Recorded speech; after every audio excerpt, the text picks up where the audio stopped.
and that's a good question because the term can be very confusing, and a lot of people hear people talk about accreditation, but they really don't know what it's all about and what does it do.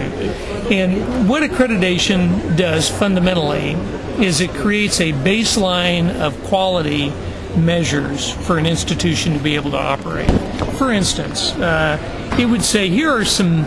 It would be where the government or a group of institutions would agree on minimum quality standards for an institution to be considered a viable college or university. So it would set minimum standards for faculty qualification. It would set minimum standards for financial resources, for student support services, for the degrees that they want to offer. So accreditation really serves as kind of the first gate of quality that an institution must meet in order to operate. And so what it does is it helps to guarantee for the students that they're going to get a quality education. It helps to guarantee for the government that if they're providing support either to the institution or to the students to pay for their tuition, that it's a good investment in those.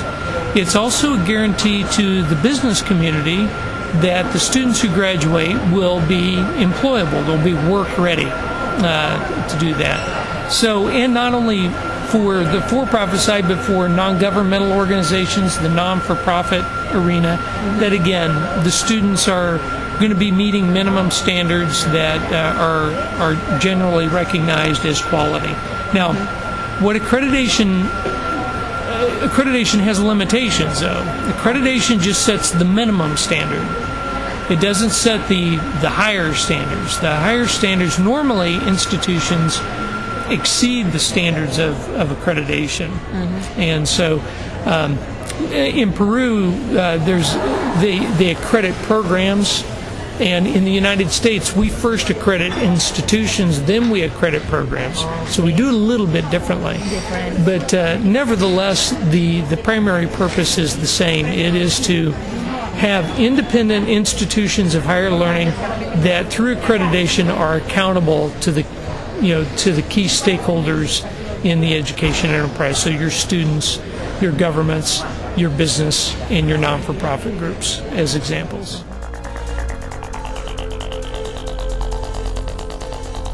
What's interesting is that accreditation can be totally independent. So in other words, it's not funded by the government, it's not funded by corporations, it's actually funded by the members who are accredited by that organization. So for instance, in the United States, the highest level of institutional accreditation is actually an independent body that is governed by and funded by its own members. So it's a self-policing in a way. They monitor their own progress, but they commit themselves to minimum standards, and then they also commit themselves to ongoing quality enhancement of all the programs. Then there are some countries that have quasi-governmental accreditation agencies where it's funded by the government, but it's not controlled by the government. So the government provides the funding for the accreditation body, but it's actually governed and monitored by outside stakeholders. And then there are the government, totally governmental. The government sets the standards, the government totally controls what those minimum standards are going to be and how do you implement those, and then they fully fund that operation. So you've got those three basic international models that are out there.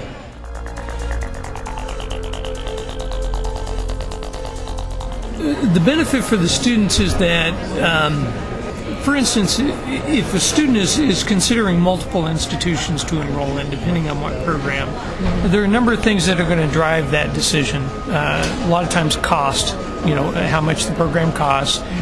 The reputation of the program is going to drive that. But whether or not an institution is accredited by a particular agency is going to be of importance. And I mentioned that in the United States we accredit institutions and then accredit programs later. And so what happens is that the accrediting bodies that accredit the institutions take a look at the full higher education system, the institution as a system. They look at the governing model, the financial model, the minimum faculty requirements. They look at how they control the curriculum and so forth. And so that provides a baseline of quality.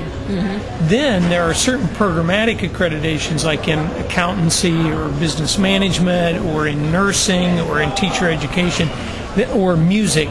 They might go get that programmatic accreditation, which usually sets them a bar above the institutional accreditation or in combination.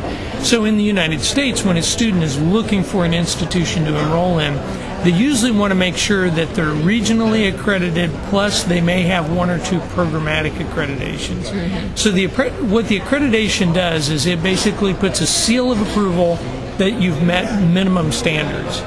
So, for instance, then if I decide that halfway through my program I want to transfer to another institution to complete the degree, my credits will transfer. That institution, there's this zone of trust that these institutions trust each other because they're accredited by the same accrediting body, so they know if you have an institution and you're accredited, I know you've met at least the minimum standards, so I'll take the students and you'll take my students, and there's student mobility that way. But the other thing is again, for employers. Employers want to know that, they want to know that you have obtained a degree from an institution that has met at least those minimum quality standards. So that's where accreditation is important for the students in terms of their own mobility during their academic programs. And also, let's say they get a baccalaureate degree, then they want to get a master's. Many institutions, if you don't get a baccalaureate from an accredited school, won't recognize it for master's studies. So it helps with student progression, helps with student mobility, and helps with employability later on. So that's why it's important. It's important for nations to have a good accreditation system, because as higher education institutions grow, not only in terms of their own personal enrollments, but in terms of number of institutions, if you don't have a quality filter to evaluate these institutions, they'll just pop up everywhere and offer programs that might be very subpar. And so that's a disservice to our society, it's a disservice to the students. So it is in the best interest of the nation, in the best interest of the higher education community, to have some type of filtering process that authorizes an institution to operate based on minimum standards. So it's interesting you ask that, because that is in countries that are developing their accreditation system. For instance, when I was in northern Iraq, I was working with the Kurdish government, and they said, can't you just tell us what to do? And that'd be nice to do, but that's not the best way to do it, because here there are going to be some fundamental requirements. We talked about faculty credentials. So there are going to be some base things that we could put on paper and say, all right, if you're going to teach at the baccalaureate level and you're going to teach lower level classes, you ought to have at least a master's degree. If you're going to teach upper level courses, you need to have a PhD. If you're going to teach master's level courses, you should have a PhD. So there are certain matrices that we could put together that we can agree upon. So that's fine. But when it comes to the more difficult work of what should the student outcomes look like, that's very difficult work. Because if you think about, let's pick the whole issue of leadership, okay?